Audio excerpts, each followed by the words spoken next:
देखिए, दूसरा हम सिविल का सब्जेक्ट पढ़ रहे हैं, वो है कॉन्ट्रैक्ट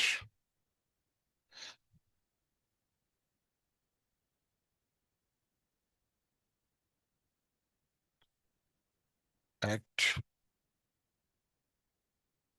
1872 का कॉन्ट्रैक्ट एक्ट। 1872 में एक तो ये एक्ट बना था और एक इंडियन एविडेंस एक्ट बना। दोनों ही शानदार एक्ट। नहीं, 1872 के अंतर बना कॉन्ट्रैक्ट एक्ट। ये मान लीजिए पूरे के पूरे सिविल लॉ की जान है। अगर आपका कॉन्ट्रैक्ट अच्छा है तो, अगर हम सबस्टेंटिव लॉ की बात करते हैं तो कॉन्ट्रैक्ट में, क्योंकि करीब करीब सारे सब्जेक्ट, जैसे आप देखो, टीपी देखो, नहीं, टीपी के अलावा फिर उसके बाद में आप सेल्स एंड गुड्स एक्ट देखो, पार्टनरशिप एक्ट देखो, सारे के सारे किस पे डिपेंड है?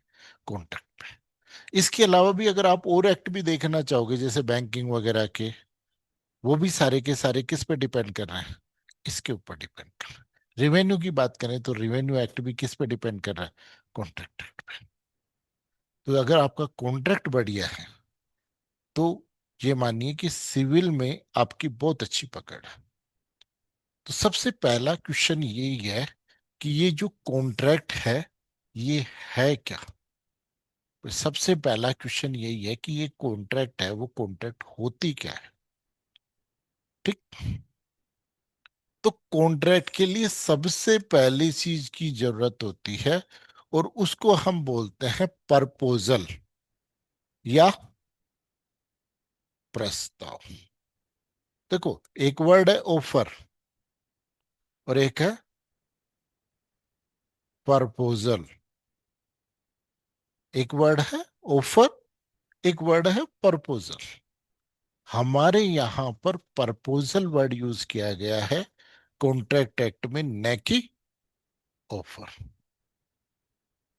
ऑफर इंग्लिश लॉ में यूज किया गया, लेकिन भारत में प्रपोजल वर्ड यूज किया गया। हम ऑफर वर्ड यूज नहीं करते। प्रपोजल क्या होता है? प्रपोजल क्या होता है? प्रस्ताव क्या होता है? तो देखो, एक व्यक्ति के मन में कोई बात होती है। जैसे बात कीजिए कि मेरे मन में इसको बेचने की इच्छा है और आपको बेचने की इच्छा है। तो जब तक मेरे मन में है तब तक कोई बात नहीं, लेकिन मैंने आपको प्रपोज किया कि भाई मैं अपना ये जो भी डिब्बा है 100 रुपए में आपको बेचना चाहता हूं। क्यों बेचे बता रहा हूं मैं आपको। यानी ये मेरी विल है, इच्छा है। क्या इच्छा है? कि ये जो डिब्बा है मैं आपको 100 रुपए में बेचना चाहता हूं। तो मैं मेरी इच्छा आपको इसलिए बता रहा हूं कि आप उसके प्रति एक्सेप्टेंस दो। यानी मेरा ऑब्जेक्ट क्या है? इच्छा बताने का, कि भाई आप इसके प्रति मेरे को अपनी कंसेंट दो, एक्सेप्ट करो इस बात। तो मैं मेरी इच्छा किसी अन्य व्यक्ति को इसलिए बता रहा हूं कि वो व्यक्ति उसके प्रति अपनी एक्सेप्टेंस दे। इसको बोलते हैं प्रस्ताव। ठीक है। तो प्रस्ताव क्या है?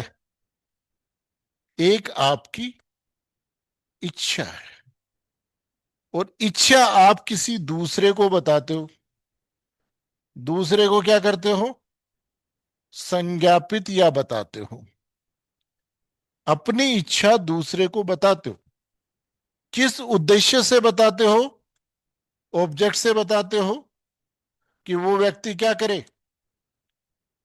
स्वीकृति दे। कि वो व्यक्ति क्या करे? उसके प्रति स्वीकृति दे। इसको बोलते हैं प्रस्ताव। ठीक। मैंने ये कहा ये 100 रुपए का है। आपने कहा ठीक है, 100 रुपए में हम ले लें। ठीक। आपने कहा नहीं, 100 रुपए में तो मार्केट में मिल रहा है। आपसे क्यों लेंगे, हम तो मार्केट से ही ले लेंगे। आपको देना है तो 90 रुपए में दीजिए। ठीक। मेरी इच्छा क्या थी कि आप स्वीकृति या अनुमति देंगे, लेकिन आपने क्या कहा कि नहीं भाई, 90 रुपए में दें तो देना है दे, नहीं तो निकल। अब मेरी बात तो आपने स्वीकार की नहीं, तो आपकी तरफ से मेरा प्रपोजल क्या हो गया, खारिज हो गया। मेरे प्रपोजल को आपने एक्सेप्ट नहीं किया, बल्कि आपने मेरे को काउंटर प्रपोजल किया कि भाई देख, 90 रुपए में देना है तो दे। अब ये किसकी इच्छा है?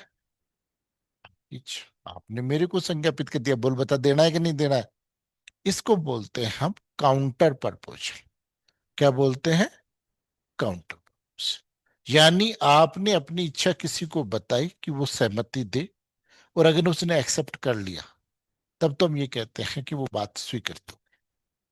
लेकिन वो ये कहता है कि नहीं, और उसमें कोई कंडीशन इंपोज कर देता है या उसमें कोई चेंजेस कर देता है, तो फिर वो प्रपोजल एक्सेप्ट हुआ नहीं मान करके क्या होता है, काउंटर प्रपोजल होता है। उसको बोलते हैं हम प्रति प्रस्ताव। ठीक। एक होता है क्रॉस प्रस्ताव, एक होता है काउंटर प्रपोजल, एक होता है क्रॉस प्रस्ताव। ठीक। क्रॉस प्रस्ताव क्या होता है? मैंने और आपने, मैंने आपको चिट्ठी लिखी कि भाई मैं मेरा ये डिब्बा 100 रुपए में बेचना चाहता हूं। आपने भी देखा कि वो सर के पास में वो डिब्बा रखा है, मैं ले लूं। तो आपने मेरे को चिट्ठी लिखी कि सर मैं आपका ये डिब्बा 100 रुपए में लेना चाहता हूँ, चाहती हूँ। आगे बात समझ। तो मैंने भी यही बात आपको चिट्ठी में लिखी, यही बात आपने चिट्ठी में एक्सेप्ट किसने किया? किसी ने नहीं किया भाई। आपने मेरे को प्रपोजल किया, मैंने आपको प्रपोजल किया। इसको बोलते हैं क्रॉस प्रपोजल। जो एक दूसरे को किया जाता है उसको हम बोलते हैं क्रॉस प्रपोजल। तो प्रपोजल तीन प्रकार से हो गए। पहला प्रपोजल, दूसरा काउंटर प्रपोजल, और तीसरा क्रॉस प्रपोजल। आगे बात समझ। कुछ वर्ड्स हैं किसके, कॉन्ट्रैक्ट के, पहले उनको समझ लेते हैं। तो जब ये वर्ड समझ में आ जाएंगे ना थोड़ा सा दिमाग में, तो कॉन्ट्रैक्ट भी समझ में आ जाए।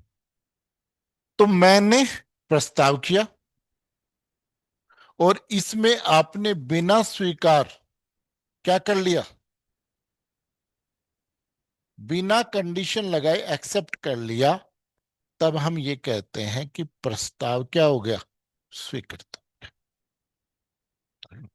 देखो, जब तक प्रस्ताव स्वीकृत नहीं होता, केवल प्रस्ताव रहता है, तब तक कोई राइट और ड्यूटीज क्रिएट नहीं होती। लेकिन प्रस्ताव स्वीकृत होने के बाद राइट और ड्यूटीज क्रिएट हो जाती। जैसे मैंने आपको कहा कि मैं आपको पढ़ाऊंगा, ये मेरा प्रपोजल, और आपने एक्सेप्ट नहीं किया, तब तक मेरे कोई दिक्कत नहीं है, मेरे और आपके कोई राइट और ड्यूटी एक्सेप्ट नहीं हो रहे। लेकिन जिस दिन आपने एक्सेप्ट कर लिया कि ठीक है पढ़ाओ, उस दिन मेरी राइट और ड्यूटी और आपके राइट और ड्यूटी क्रिएट हो जाती है। इसलिए कहा जाता है कि स्वीकृति का प्रस्ताव से वही संबंध है जो बारूद की भरी ट्रक का माचिस की तिल्ली से। कि जब तक बारूद और माचिस की तिल्ली दूर दूर है, तब तक कोई धमाका नहीं हो। लेकिन बारूद के पास जैसे ही माचिस की तीली जाती है, वैसे ही धमाका शुरू हो जाता है। जब तक प्रस्ताव प्रस्ताव है, कोई दिक्कत नहीं। लेकिन जिस दिन प्रस्ताव एक्सेप्ट हो गया, उस दिन राइट और ड्यूटीज क्रिएट होने। आगे बात समझ।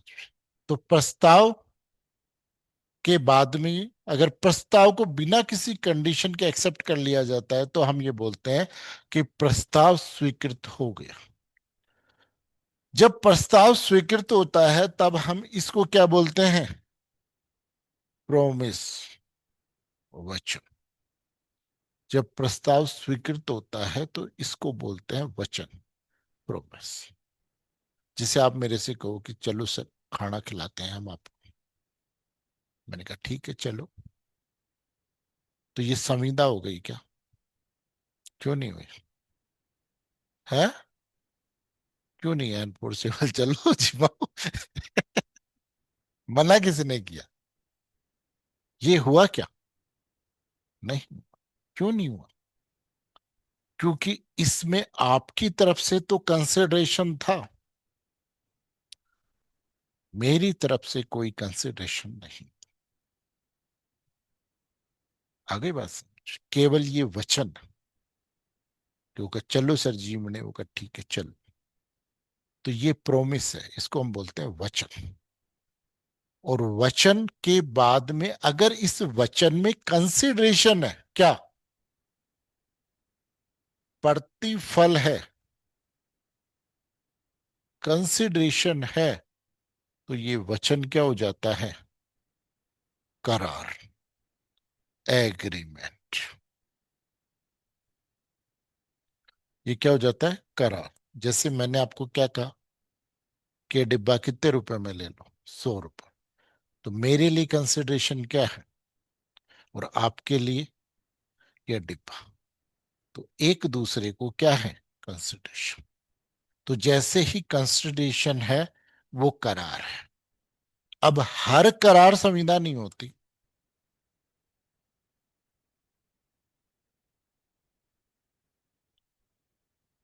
नहीं। क्यों नहीं होती? जैसे मान लो मैंने आपसे करार किया कि लाओ 1000 रुपए दो, मैं आपके लिए अफीम की पुड़ी लेकर के आता हूँ बढ़िया वाली।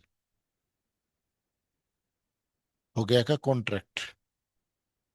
भाई देखो, मैंने आपको प्रस्ताव किया कि 1000 रुपए दो, मैं आपके लिए अफीम की पुड़ी लेके आऊंगा बढ़िया वाली। नहीं। आपने कहा ठीक है, बढ़िया ले आओ। ठीक। तो आपने मेरे प्रस्ताव को स्वीकृत कर लिया, वचन हो गया।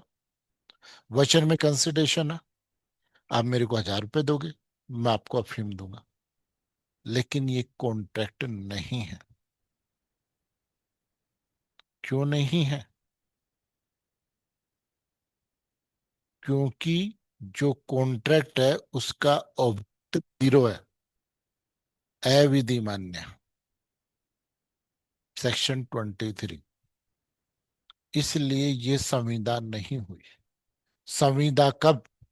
कि कोई भी करार एनफोर्सेबल बाय लो, विधि द्वारा क्या होगा? परिवर्तनीय होगा। तब वो क्या बनेगा? संविदा बनेगा। कोई भी करार जो विधि द्वारा परिवर्तनीय है, संविदा। आगे बात समझ। तो प्रस्ताव, स्वीकृति, वचन में अगर प्रतिफल है तो करार, और करार विधि द्वारा परिवर्तनीय है तो संविदा होती है। अब क्वेश्चन ये है कि विधि द्वारा परिवर्तनीय कब होता है, एनफोर्सेबल बाय लॉ कब होता है? तो सेक्शन 10 कॉन्ट्रैक्ट एक्ट। सेक्शन 10 में कॉन्ट्रैक्ट एक्ट द्वारा बताया गया, वो ये कहता है कि इसके लिए कैपेबल पर्सन्स होने चाहिए, यानी सक्षम पक्षकार होने चाहिए। संविदा के लिए क्या जरूरी है? सक्षम पक्ष। सक्षम कब होता है? दो कंडीशन, पहला वयस्क, दूसरा स्वस्थ चित्त। पहला कंडीशन क्या हो? कि मेजर हो, और दूसरा साउंड माइंड होना चाहिए।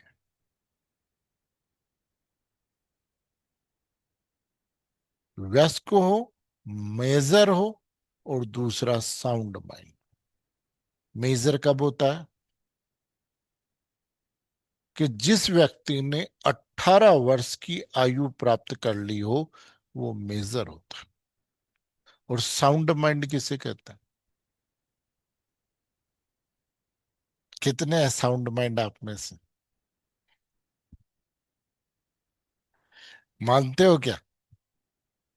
कि किसी भी संविदा में अपने हितों के बारे में, इंटरेस्ट के बारे में जो व्यक्ति सोच सकता है, समझ सकता है, उसको हम साउंड माइंड मानते हैं।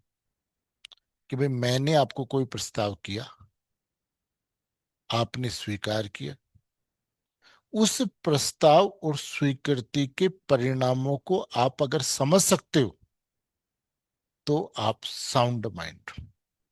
लेकिन अगर उनको समझने में आप असक्षम हो तो यह माना जाता है कि आप साउंड माइंड नहीं।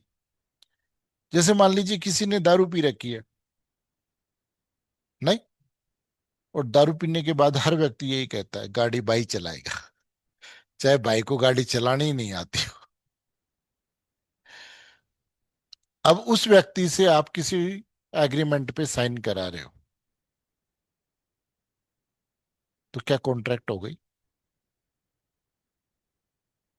तो बिल्कुल सही आदमी है, लेकिन उसकी मानसिक स्थिति उस वक्त इस प्रकार की नहीं है कि वो उस कॉन्ट्रैक्ट के बारे में अपने भविष्य परिणाम का निर्णय ले सके। इस प्रकार से जो डॉक्यूमेंट्स पे साइन कराए जाते हैं ना, उनको बोलते हैं फोर्ज डॉक्यूमेंट्स। क्या बोलते हैं? Forge documents. यानी फॉल्स डॉक्यूमेंट्स होते हैं, उनको बोलते हैं फॉल्स डॉक्यूमेंट्स। ये आते हैं कहां पर? सेक्शन 463 की जो तीसरी डेफिनेशन है उसके अंतर्गत। तो पहली शर्त क्या है? कि सक्षम पक्षकार होने चाहिए। दूसरी शर्त कॉन्ट्रैक्ट की। सेकंड शर्त, पहली शर्त क्या हो गई? सक्षम पक्षकार। दूसरा, फ्री कंसेंट, स्वतंत्र सम्मति। फ्री कंसेंट, स्वतंत्र सहमति क्या होती है? ये मैं 100 रुपए का आपको दे रहा हूं, आपने भी क्या कहा कि मैं 100 रुपए में ले रही हूं। आ गई बात समझ? इसको बोलते हैं कि एक ही बात पर एक ही भाव से अगर दो पक्षकार सहमत होते हैं, इसको बोलते हैं हम सहमति। ठीक। अगर मैं 100 बोल रहा हूं और आप 90 बोल रहे हो तो कंसेंट नहीं हुई। मैंने 100 बोला, आपने भी 100 बोला, मैं कहा ये डिब्बा दूंगा, आपके कहा ठीक है मैं डिब्बा लूंगी। ये हो गया क्या? कंसेंट। ठीक। इसको बोलते हैं हम स्वतंत्र, सॉरी क्या, सहमति। और फिर सेक्शन 13 में यह बताया गया है कि स्वतंत्र सहमति कब होती है। सॉरी 14 में स्वतंत्र सहमति क्या होती है। तो इन्होंने कहा कि पहली चीज की जो सहमति ली गई है उसमें किसी प्रकार का कोरेशन या पड़पीड़न यूज नहीं किया गया हो। कोरेशन क्या होता है? कि आपके खिलाफ आईपीसी का कोई भी एक्ट करके या उसकी धमकी दे करके या आपकी संपत्ति को रोक करके अगर आपसे कॉन्ट्रैक्ट करवाई गई है तो इसको बोलते हैं हम कोरेशन। क्या बोलते हैं? एग्रीमेंट करवाया गया है तो इसको क्या बोलते हैं? कोरेशन। ठीक। दूसरा जो है वो है इंड्यू इन्फ्लुएंस, असम्यक असर।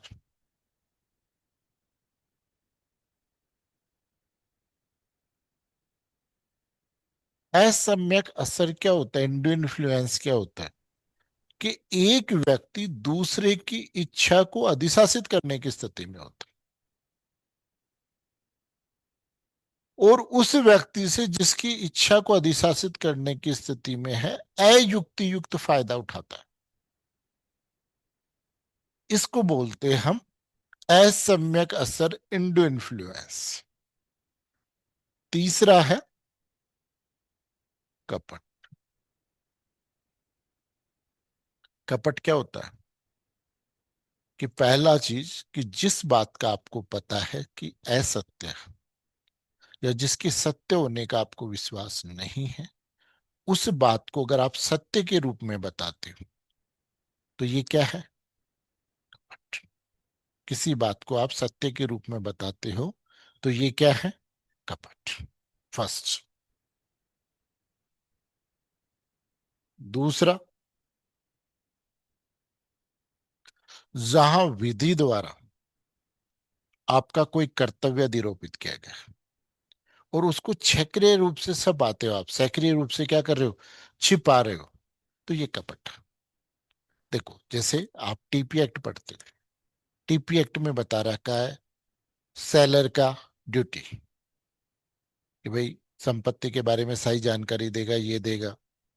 बायर की ड्यूटी, अगर सेलर अपनी ड्यूटी जो बताने की थी उस बात को छिपा रहा है, बायर किसी बात को बताना चाहिए था उस बात को छिपा रहा है, तो हम ये कहेंगे कि उन्होंने क्या किया है?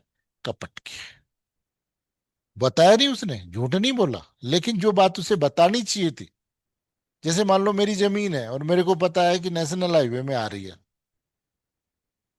कोई काम की नहीं है, रिंग रोड के अंतर्गत आ रही, फिर भी मैं आपको बेच रहा हूँ कि ले लो, बहुत बढ़िया है, सोना है। फिर आप, नहीं, अब आपने ये पूछा नहीं कि रिंग रोड में आ रही है क्या? नहीं, मैंने आपको बताया, तो भी ये कपट होगा। मैं ये नहीं कह सकता कि आपने पूछा ही नहीं था, पूछते तो मैं बता देता,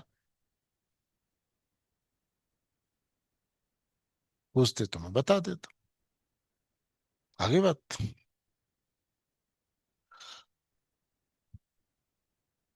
तीसरी बात, कि जहां पक्षकार जिस दिन वचन दे रहा है उसी दिन उस वचन के परफॉर्मेंस करने की इच्छा नहीं। आगे बात समझ। जैसे मान लीजिए मैंने आपसे चेक ले लिया, कैश ले लिया रुपए, और उसके बदले में 1 लाख रुपए का चेक दे दिया, और आज तक मेरे खाते में 1000 रुपए से ज्यादा नहीं आए, तो मेरा फर्स्ट डे पैसे देने का इंटेंशन था क्या? क्योंकि मेरे खाते में कभी 1 लाख रुपए आए नहीं और मैं 1 लाख रुपए का चेक दे रहा हूं उसी दिन मेरे को। फर्स्ट डे मेरा इंटेंशन क्या था? कि मैं अपने वचन का प्रॉमिस पूरा नहीं करूंगा। तो ये तीसरी शर्त कपट की। चौथा, किसी भी चीज से डिसीव किया जा सकता है, धोखा दिया जा सकता है, वो कपट होता है। और पांचवा, किसी बात को विधि ने अगर कपट बना दिया है तो वो 5 बातें कपट होती हैं। तो स्वतंत्र सहमति के लिए क्या बताया? असमय कसर, कपट, और कपट के 5 कंटेंट्स। फिर उसके बाद में चौथा आता है मिस रिप्रेजेंटेशन, मिथ्या व्यपदेशन। मिस रिप्रेजेंटेशन, मिस रिप्रेजेंटेशन का मतलब होता है कि जैसे मान लीजिए कोई बात सत्य है, झूठी है, और उसको आपने सत्य के रूप में बता रहे हो, ये तो क्या हो गया? क्या हुआ? कपट। लेकिन किसी बात के बारे में आपको पता ही नहीं, फिर भी आप ज्ञानचंद बन रहे हो, ये मिस रिप्रेजेंटेशन। कि किसी बात के बारे में आपको पता नहीं, फिर भी आप क्या हो रखे हो? ज्ञानचंद हो रखे हो, तो ये क्या होता है? Miss representation. और लास्ट पांचवा है कि भूल के अधीन अगर कोई कॉन्ट्रैक्ट करवाई गई है तो वो कॉन्ट्रैक्ट क्या होती है? स्वतंत्र सहमति से कराई हुई नहीं मानी जाती। तो पहला हो गया सक्षम पक्षकार, दूसरा स्वतंत्र सहमति। फिर आता है तीसरा, कि विधिपूर्ण उद्देश्य और विधिपूर्ण प्रतिफल। इसके लिए प्रोविजन सेक्शन 33 में किया गया कि विधिपूर्ण उद्देश्य के लिए कब नहीं होता? जब विधि द्वारा प्रतिषिद्ध हो, प्रोहिबिटेड बाय हो, अगर उसे लागू किया जाए तो विधि के उपबंधों को निष्फल कर देगा। जिससे कपट कारित किया जा सकता है। ऐसे सारे कामों के लिए जो विधि द्वारा प्रतिषिद्ध हो, लोक नीति के विरुद्ध हो, उनको ये माना गया विधिपूर्ण उद्देश्य और विधिपूर्ण प्रतिफल के। बाकी इनको छोड़कर विधिपूर्ण उद्देश्य और विधिपूर्ण प्रतिफल माना गया। पर चौथा कह रहा है कि किसी विधि द्वारा क्या नहीं किया गया हो, शून्य घोषित नहीं किया गया हो। जैसे प्रतिफल के बिना किया गया करार।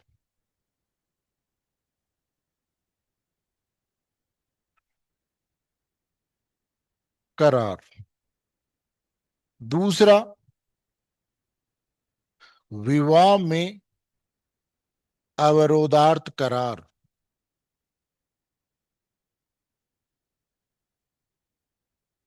तीसरा, व्यापार में अवरोधार्थ करार।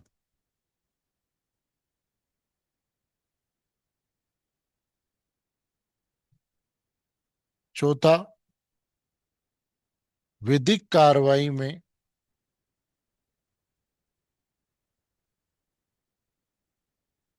अवरोधार्थ करार।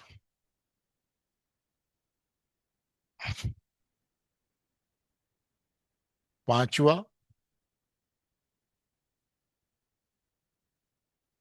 प्रतिफल के बिना किया गया करार, विवाह में अवरोधार्थ करार, व्यापार में अवरोधार्थ करार, विधिक कार्रवाई में अवरोधार्थ करार, अनिश्चित करार।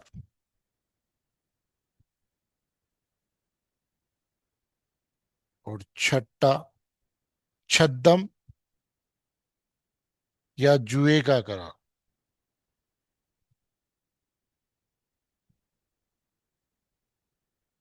पहला, सक्षम पक्षकार नहीं है, विधिपूर्ण प्रतिफल विधिपूर्ण उद्देश्य, सॉरी स्वतंत्र सहमति विधिपूर्ण विधिपूर्ण प्रतिफल है, किसी विधि द्वारा शून्य घोषित नहीं किया गया हो, ये करार शून्य करार होते हैं।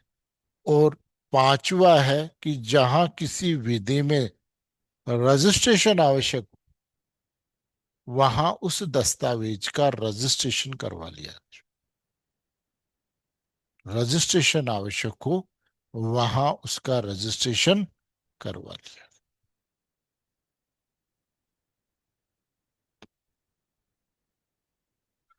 तो ये करार क्या हो जाता है, संविदा हो जाती है। करार क्या हो जाती है, संविदा हो जाती है। ठीक है। तो कहने का मतलब, सबसे पहले हमने अगर देखा जाए मोटा मोटा सेक्शन 30 तक कवर किया, लेकिन ये केवल इंट्रोड्यूस है कि आगे जब हम इनको डिटेल से पढ़ेंगे तो दिमाग में ये पता रहेगा कि आगे क्या क्या है। ठीक, कल इसके आगे की बात को डिस्कस करते हैं।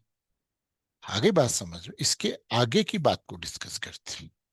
फिर हर चीज को हम एक बार इसका परफॉर्मा पिक्चर बनाते हैं, फिर डिटेल से पढ़ाई करें।